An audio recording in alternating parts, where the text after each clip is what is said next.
आनंद श्री स्वामी अखंडानंद जी सरस्वती जी महाराज 1981 में जो भागवत लाया वो आप सुनिए। वो आगे बोल रहे हैं, मैं महात्माओं को अपना सब कुछ मानता हूँ। यदि महात्मागण मेरे गुणों का वर्णन नहीं करते तो लक्ष्य मुझे वर्ण नहीं करती, मैं बैंकुट भी नहीं होता। मुझे ईश्वर रूप में कौन जानता ही नहीं। मैं तो सब आप लोगों के मुँह से खाता हूँ, आप लोगों के आधार पर जीता हूँ। यदि मेरे हाथ भी आप लोगों को विरुद्ध आचरण करे तो मैं इन काट कर फेंक सकता हूँ। फिर इन पार्षदों को तो रखे हुए क्या है। अब ये दोनों आप लोगों के कथानुसार मृत्यु लोक में जाएंगे और वहाँ आपके दिए साप को भोग कर जल्दी वैकुंठ में आएंगे।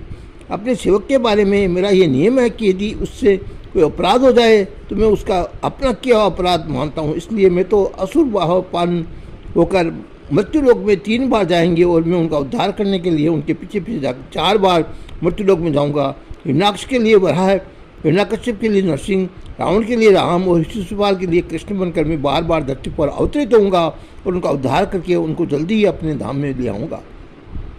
हिरण्याक्ष हिरण्याकश्यप को जन्म देने वाले कश्यप पद्धति को जो कथा है बड़ी शिक्षाप्रद है। कश्यप जी महाराज परमात्मा के स्वरूप ही है। निरुक्त में कश्यप शब्द की व्युत्पत्ति इस प्रकार हुई है, कश्यप कस्मात। कश्यप को कश्यप क्यों कहते हैं? अतः पश्यति कश्यप एवं जो देवता दैत्य सबको एक दृष्टि से देखते हैं। दित्य आदित्य दोनों जिसकी एक श्री की पत्नी है उसका नाम है कश्यप। दित्य शब्द 6 अथवा 2 अखंड से धातु से बना है। उसका अर्थ है टुकड़े टुकड़े करने वाला। जो भेदभाव उत्पन्न करे उसको कहते हैं दत्ती और जो मिलाप करे उसको कहते हैं अदिति। ये दोनों कश्यप की पत्नियां हैं, भारियां हैं, अर्थात उन्हीं के सामने काम करने वाली वृत्तियां हैं, उन्हीं से परिपुष्ट होती है। उन्हें उनके गर्भधान होता है और उनके द्वारा ही संतान उत्पन्न करती है। एक दिन की बात है कि कश्यप महाराज सायंकाल समाधि में बैठे हुए थे। उसी समय दित्य के हृदय में काम का उदय हुआ और उन्होंने कश्यप के पास जाकर उससे निर्दयतापूर्वक प्रार्थना की, आप मेरे साथ सहवास करिए। शास्त्रों में स्त्रियों को इसी भावना की बड़ी निंदा की गई है। उस स्त्री को धिक्कार है तो स्वयं पुरुष के प्रार्थना करती है। काम शास्त्र में भी इसमें को गृहित माना गया है। दित्य की प्रार्थना सुनकर कश्यप ने कहा कि थोड़ी देर ठहर जाओ, इस समय 5 कारण बाधक है। एक तो एक संध्या बंधन के लिए बैठा हूँ, भगवान का ध्यान कर रहा हूँ। दूसरे सूर्यास्त के समय स्त्री पुरुष का सहवास वर्जित है। तीसरे इस समय रुद्र भगवान अपने अनुचरों के साथ शिव से विचरण करते हैं। चौथे तुम्हारे इनमें एक इस समय काम वासना की प्रबलता है। और पांचवी बात यह कि मैं मना कर रहा हूँ, इसलिए ऐसी अवस्था में सहवास करना कदापि उचित नहीं है। परंतु दित्य ने कश्यप की बातों पर ध्यान नहीं दिया और वो निर्जल होकर दुराग्रह करने लगी। फिर तो कश्यप जी महाराज भगवान को नमस्कार करके उसकी ऐसी इच्छा मानते हुए दित्य का गर्भाधान किया। वैकुंठ से गिराए गए ये जय और विजय दित्य के पेट में आ गए। यहाँ देखो एक लौकिक बात, गर्भाधारण करने की शक्ति केवल स्त्री में ही होती है, पुरुष में नहीं होती। वैसे तो पुरुष और स्त्री दोनों ही विभिन्न कारण है। उपादान कारण तो पंचभूत भी होते हैं, फिर भी स्त्री में गर्भ का अपने भीतर रखकर अपने पालन पोषण की शक्ति होती है, पुरुष में ये शक्ति नहीं होती। इसलिए स्त्री पुरुष राजनीतिक मंच पर सामाजिक दृष्टि से भले ही समान हो, परंतु एक से गर्भाधान करने में दूसरों की गर्भाधान करने की शक्ति है। हमारे संस्कृत साहित्य में वर्णित विज्ञान के अनुसार चंद्र शक्ति प्रधान स्त्री होती है, सौर शक्ति प्रधान पुरुष होता है और इन दोनों शक्तियों के सम्मिलित होने से संतान उत्पत्ति होती है। रज में चंद्रमा की शक्ति है और ब्रीह में सूर्य की शक्ति विशेष होती है। इसलिए पुरुष के शरीर में जितनी कोमलता है वही स्त्री के शरीर से मिल जाती है। हड्डी आदि कठोर पदार्थ वीर्य के पदार्थ से होते हैं और ये हमारे शास्त्रों का निर्माण है।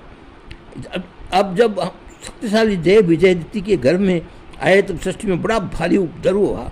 देवता लोग घबरा गए और सबके सब ब्रह्मा जी के पास पहुँचे। ब्रह्मा जी ने उनको बताया कि दित्य के गर्भ में भगवान के पार्षद ग्रस्त होकर आए हैं। लेकिन देवताओं जो संसार में सृष्टि स्थिति प्रलय का कारण है वह सब कुछ देख रहा हूँ, इसलिए तुम लोग घबराओ मत, वही हमारा मंगल करेगा। जो प्रभु त्रिगुणमयी माया मृगमयी माया को नचाने वाला है उसका अधिपति है, वही उसका कारण है। फिर हम लोगों को चिंता क्यों करें, सब मंगल होगा, मंगल ही मंगल होगा। इसके बाद देवता लोग शांत होकर बैठ गए। समय पर दित्य के गर्भ से हिरण्याक्ष और हिरण्याकश्यप प्रकट हुए। हिरण्याक्ष प्रलय के समय भी समुद्र में तपस्या करता रहा और जब दूसरे वराह पर कल्प में भी उसको मालूम हुआ कि भगवान पृथ्वी को लेने जा रहे हैं तो उसने उनसे छेड़खानी की। हिरण्याक्ष और वराह भगवान बुद्ध का युद्ध हुआ। भीषण हुआ तथा बहुत समय तक चला। प्राय ब्रह्मा के एक दिन पर्यंत युद्ध हुआ। ब्रह्मा का दिन बहुत बड़ा होता है, इसलिए ब्रह्मा जी घबरा गए और उन्होंने भगवान से प्रार्थना की कि जब आप उसको मार दीजिए। इसके बाद भगवान ने हिरण्याक्ष का पेट फाड़ दिया।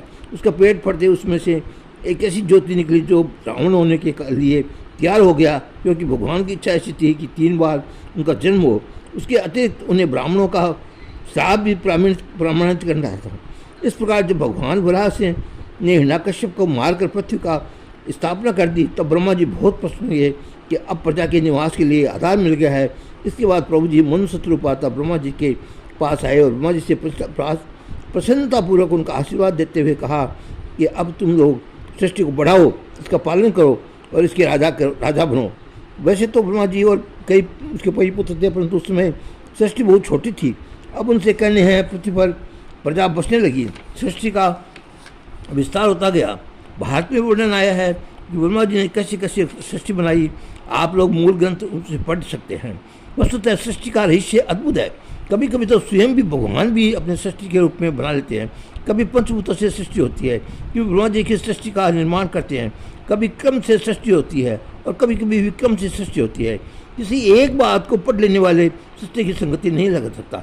सृष्टि में समय समय भेद होता है, स्थान स्थान पर भेद होता है, वस्तु वस्तु का भेद होता है और कर्ता कर्ता का भेद होता है। इस अनिवार्य बने प्रसंग को ब्रह्मविद पुरुष भी जानते हैं। जो लोग अपनी लाइब्रेरी में स्टडी करते हैं उनकी समझ में पौराणिक प्रसंग बिल्कुल नहीं आते, क्योंकि ये प्रसंग आध्यात्मिक आदि भौतिक होते हैं। तो स्वामी अखंडानंद महाराज इसके आगे कहे उसके पहले जय श्री कृष्ण, जय श्री कृष्ण, जय श्री कृष्ण।